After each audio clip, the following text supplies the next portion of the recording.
Road మీద ఎక్కడ accident జరిగినా ముందు నేను పర్సనల్గా దిగిపోతా.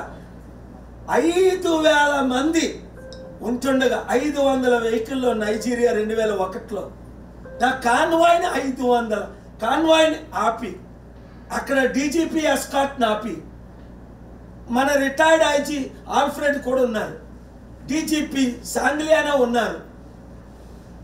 వెంటనే ఆయన హత్య చేస్తున్నోళ్ళని కాపాడి ఇది యాక్సిడెంట్ కాదని వారికి లైఫ్ ఇచ్చారు.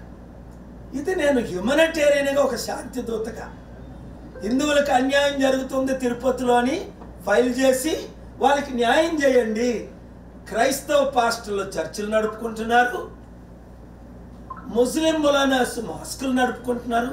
ఈ 1000 కోట్లు ఆస్తున్న ఈ TV5 నాయుడిని ఎందుకు మీరు టీటీడీ చైర్మన్గా పెట్టారు? చంద్రబాబు నాయుడు గారు 1000 కోట్లు ఏమవుతున్నాయి? లక్షల కోట్లు ఆస్తి ఏమవుతుంది? తక్షణమే ఆయన్ని మీరు తీసేయండి టీటీడీ చైర్మన్గా.